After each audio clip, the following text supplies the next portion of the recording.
नमस्ते बच्चों।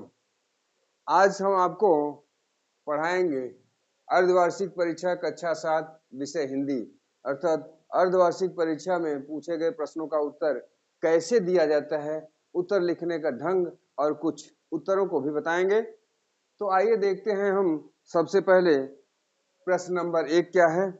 प्रश्न नंबर 1 है, कैसे कहूं कि मनुष्यता एकदम समाप्त हो गई है, कैसे कहूं कि लोगों में दया माया रह ही नहीं गई। तो ये पाठ है, क्या निराश हुआ जाए। इस पाठ से ये गद्य का अंश लिखा गया है, जिसको लिखा है हजारी प्रसाद द्विवेदी ने। तो हजारी प्रसाद द्विवेदी ने ये बताने का प्रयास किया है कि हम क्या वास्तव में जीवन में निराश हो जाएं कुछ घटनाओं को देखकर। तो इसमें पूरा पढ़ना दिक्कत वाला है, क्योंकि पूरा पढ़ने से समय ज्यादा होगा, वीडियो लंबा होगा, इसलिए हम उसका व्याख्या कैसे किया जाएगा, संदर्भ कैसे लिखा जाएगा, इसको बता देते हैं। तो सबसे पहले हम संकेत लिखते हैं। संकेत, तो संकेत लिखे हैं। संकेत है, कैसे कहूं कि, कैसे कहूं कि। अब इसके बाद हम इस तरह से दे देंगे, आगे हो जाएगा लास्ट में, संदेह न करूं।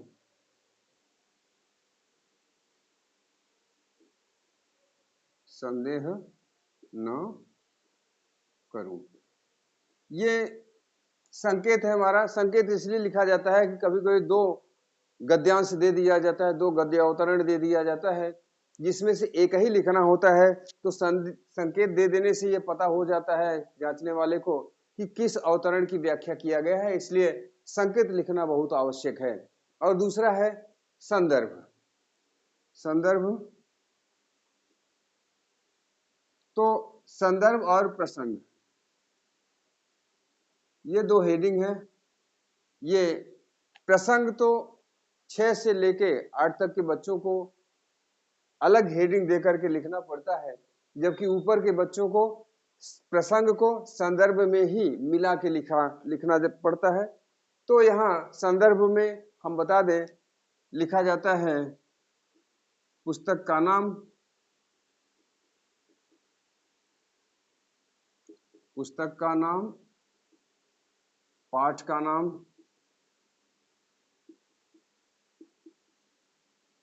और लेखक का नाम।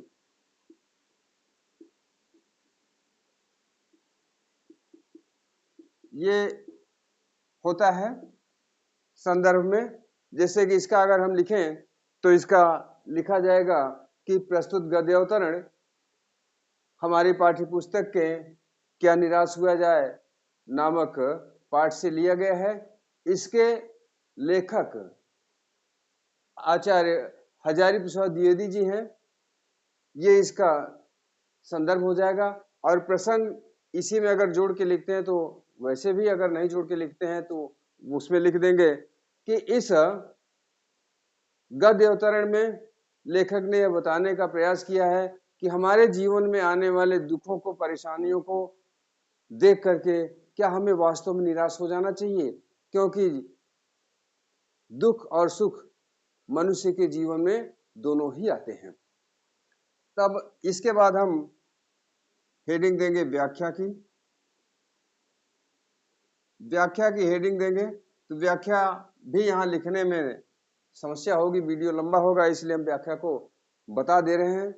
इसमें व्याख्या किया जाएगा कि प्रस्तुत गद्य खंड में लेखक यह बताने का प्रयास करता है कि हमें अपने जीवन में आने वाली कठिनाइयों को, मुसीबतों को देखकर, हमें जीवन में मिलने वाले धोखे को देखकर क्या वास्तव में निराश होना चाहिए, क्योंकि यदि जीवन में कुछ दुख आते हैं, परेशानियां आती हैं, मुसीबतें आती हैं, धोखा मिलता है, तो दूसरे ही क्षण हमारे जीवन में कुछ सुख भी आते हैं, लोगों का सहयोग भी हमें मिलता है। इस प्रकार से दोनों का सामंजस्य स्थापित करते हुए क्या हमें यह बात सोचना ही पड़ेगा कि निराश हुआ जाए। जैसा कि यहाँ अंत में लिखे हैं, जैसा कि रविंद्रनाथ ठाकुर ने यह बताने का प्रयास किया है कि हे प्रभु, क्या हमें अपने जीवन में मिलने वाले दुखों को देखकर, जीवन में होने वाले नुकसान को देखकर आप पर संदेह करना पड़ेगा कि आपने हमारे साथ पक्षपात किया है? तो ऐसा ना हो, इसलिए हमें जीवन में कभी निराश नहीं होना चाहिए। तो इस प्रकार से इसकी हम व्याख्या लिखेंगे। और अगला प्रश्न है प्रश्न नंबर 2। यहाँ पे प्रश्न नंबर 1 है और यहाँ पर हम व्याख्या के बाद कुछ जगह छोड़ देंगे।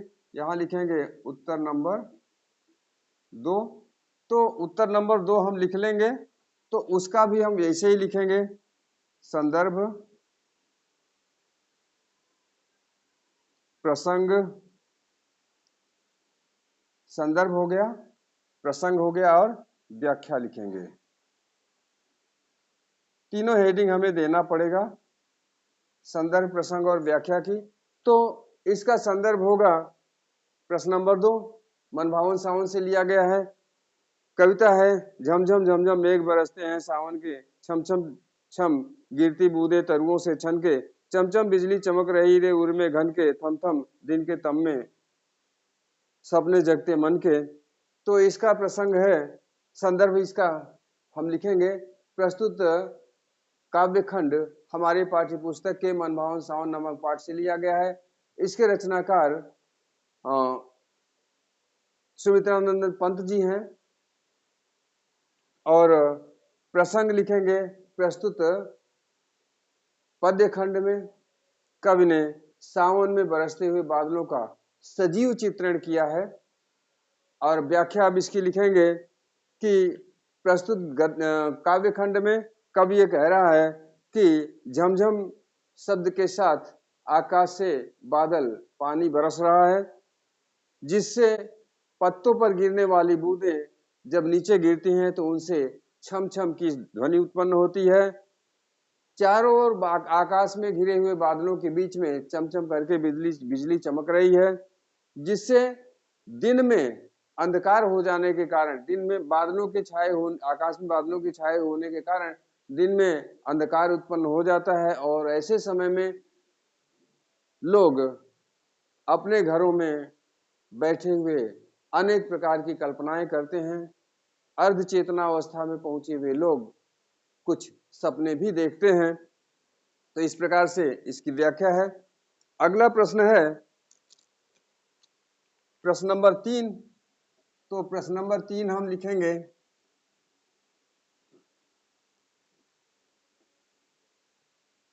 यहाँ प्रश्न नंबर 1 की जगह हम लिखेंगे उत्तर नंबर 3।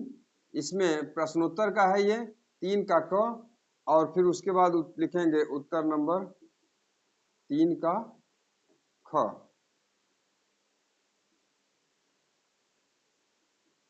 ये उत्तर नंबर 3 का क और ये ख। तो यहाँ हम उत्तर ऐसे ही बता देंगे, लिखने में समय ज्यादा लगेगा इसलिए हम आराम से बता देंगे। प्रश्न भी ज्यादा है तो हम सारे प्रश्नों का उत्तर यहाँ नहीं देंगे, हम 1-2 प्रश्नों का उत्तर ही देंगे। जैसे यहाँ लिख रहे हैं, तुलतुल की माँ ने उसे घरेलू कार्य करने का आदेश क्यों दिया? तो इसका उत्तर होगा, तुलतुल की माँ ने महरी के काम छोड़ने का जिम्मेदार तुलतुल को मानते हुए उसे घरेलू कार्य करने का आदेश दिया। दूसरा है, बालक गोपाल दास को संगीत के घंटे का मॉनिटर क्यों बनाया जाता था? तो इस दूसरे प्रश्न का उत्तर होगा, बालक गोपाल दास को संगीत विरासत में मिला था, इसलिए उसे संगीत के घंटे का मॉनिटर बनाया जाता था। जैसे कि हम यहाँ 2 प्रश्न अलग अलग लिखे हैं, एक प्रश्न के उत्तर दे देने के बाद कुछ जगह यहाँ पे हम खाली छोड़ देंगे, ज्यादा नहीं, 1-2 लाइन खाली छोड़ देंगे, उसके दूसरे प्रश्न का उत्तर देंगे, फिर दूसरा खत्म हो जाएगा। तो यहाँ अगर हम लिखेंगे उत्तर नंबर 3 का ग, तो यहाँ भी हम कुछ प्रश्न, इतने में हम अपना प्रश्न उत्तर लिखेंगे और थोड़ा सा 1-2 लाइन जगह हम छोड़ देंगे, तब तीसरा लिखेंगे। इस प्रकार से सारे प्रश्नों का उत्तर देंगे। वैसे तो इसमें 6 प्रश्न दिया हुआ है, लेकिन हम वीडियो लंबा होने के कारण ऐसा कर पाने में संभव नहीं है हमें। हम कुछ ही प्रश्नों का उत्तर, वो भी मौखिक बोल करके बताए हैं आपको। अगला है प्रश्न नंबर 4, तो इसमें है अपने पाठ्य पुस्तक महान व्यक्तित्व से किसी एक पाठ का सारांश लिखिए। हम आपको बता दें, कभी कभी आता है प्रश्न का उत्तर देने को, यानी महान व्यक्तित्व के पाठों से प्रश्न दे देता है, उसका उत्तर लिखने को आता है, लेकिन यहाँ सारांश पूछ रहा है। और ये भी है कि महान व्यक्तित्व से सारांश ही पूछा जाता है ज्यादातर, कभी कभार भूले भटके वो प्रश्न उत्तर दे देता है, तो उससे कोई चिंता की बात नहीं, आपको सारांश ही लिखना है। किसी भी एक पाठ का सारांश जो आपको याद रहे महान व्यक्तित्व का, उसे आप लिख दीजिए। अगला है प्रश्न नंबर 5। तो यहां हम लिखेंगे उत्तर नंबर 5। यहाँ उत्तर नंबर 5 लिखेंगे। इसमें है सोनबलाक, उड़ते सोनबलाक आर्द्र सुख से कर क्रंदन। तो इसका उत्तर है, इसका भाव स्पष्ट करना है। प्रश्न नंबर 5 है, निम्नलिखित पंक्तियों का भाव स्पष्ट कीजिए। तो इसका उड़ते सोनबलाक आर्द्र सुख से कर क्रंदन, तो इसका भाव स्पष्ट करना, तो भाव यही है इसका कि बरसात के मौसम में आर्द्रता के कारण उत्पन्न हुए सुखद परिवेश को देखकर सोनबलाक पक्षी क्रंदन करते हैं। या दूसरे शब्दों में अगर कहें तो ये कहेंगे कि बरसात के समय में सुख की अनुभूति करके सोनबलाक पक्षी क्रंदन कर रहे हैं। और पहले 5वें का क हो गया, कुछ जगह हम छोड़ देंगे, तब यहां लिखेंगे 5वें का ख। उत्तर नंबर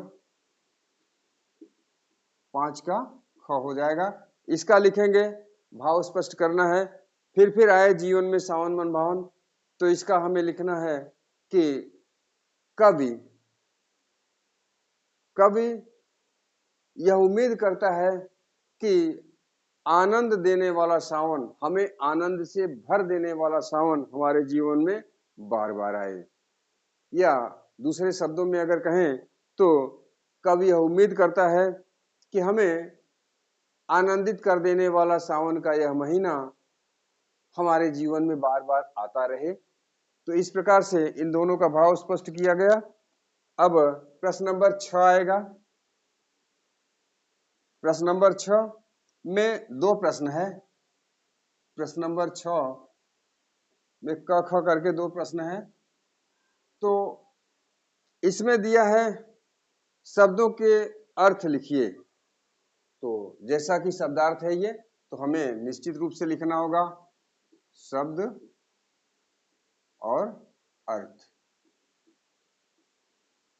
शब्द है अपमान,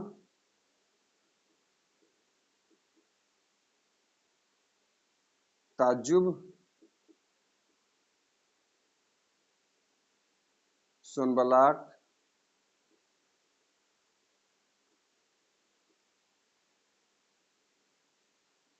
निरीह,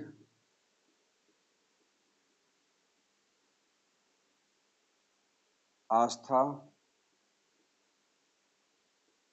निकृष्ट। तो अपमान का हो जाएगा बेइज्जती,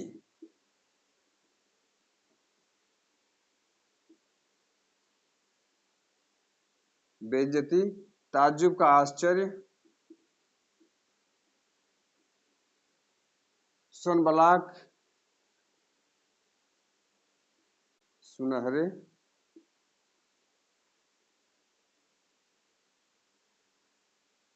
बकुले।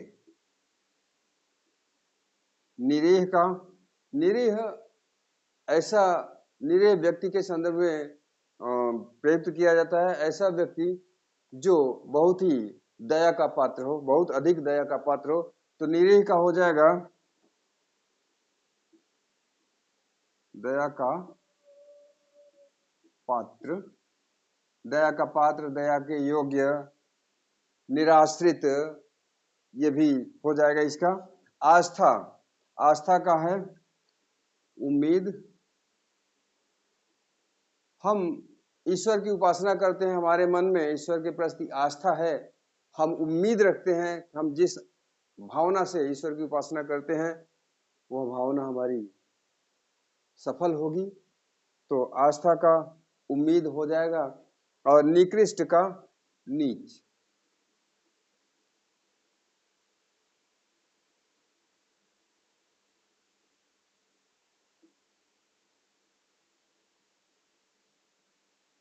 इस प्रकार से इन प्रश्नों का उत्तर रहा। शब्दार्थ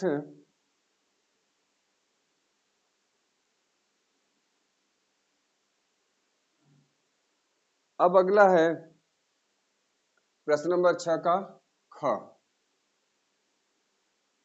प्रश्न नंबर 6 का ख है समास विग्रह। तो हम यहां लिखेंगे प्रश्न नंबर 6 का ख, यहां लिखेंगे समास विग्रह।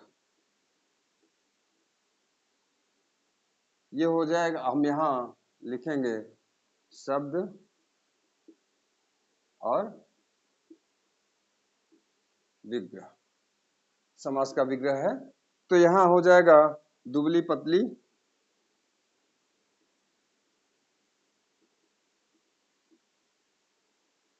दुबली पतली, हाथ मुंह,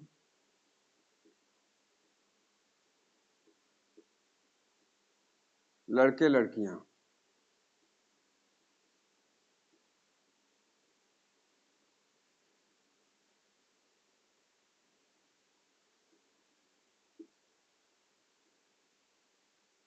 हो जाएगा दुबली और पतली, दुबली और पतली, हाथ और मुंह,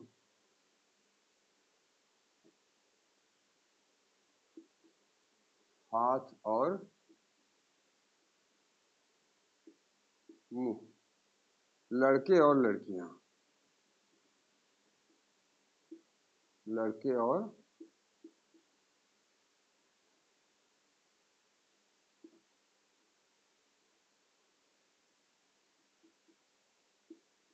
लड़कियां। ये समास विग्रह हुआ। इसमें द्वंद्व समास है, सारे में तीनों में द्वंद्व समास है। तो इस प्रकार से हमने आपको 6 प्रश्नों का उत्तर बताया और शेष जो प्रश्न हैं उनको हम अगले वीडियो में आपको बताएंगे, क्योंकि यहाँ इसी वीडियो में बताने पर वीडियो बहुत लंबा हो जाएगा, जो कि एक ही वीडियो में सारे प्रश्नों का उत्तर देना हमारे लिए संभव नहीं है। तो हम आशा करते हैं हमारा यह वीडियो आपको पसंद आए, तो हमारे इस वीडियो को लाइक कीजिए, शेयर कीजिए और हमारे चैनल को अधिक से अधिक सब्सक्राइब कीजिए, जिससे कि हमारा भी हौसला बढ़े, हम और अच्छा वीडियो आपको बनाकर प्रस्तुत करें। तो आज हम आपको बताएं कि अर्धवार्षिक परीक्षा कक्षा 7 विषय हिंदी के प्रश्नों का उत्तर कैसे दिया जाता है, किस प्रकार से 2 प्रश्नों के बीच में कुछ लाइनें छोड़ी जाती हैं, प्रश्न नंबर किस प्रकार से लिखा जाता है, प्रश्न नंबर यहाँ न लिख के हम यहाँ भी लिख सकते हैं। तो जैसा समझ में आए, अगर यहाँ समझ में आता है तो यहाँ लिखिए, यहाँ समझ में आता है तो यहाँ लिखिए, लेकिन हाशिया ये अवश्य ही खींचा जाना चाहिए, क्योंकि कापियों का नंबर इसी हाशिए में दिया जाता है, इसलिए हाशिया खींचना आवश्यक है। और हाशिया खींचने से कापियां अच्छी भी लगती हैं, जिससे कि चेक करने वाला प्रसन्न होता है, तो अच्छे से आपको नंबर देता है। मिलते हैं जल्द ही हम दूसरे वीडियो में, तब तक के लिए धन्यवाद।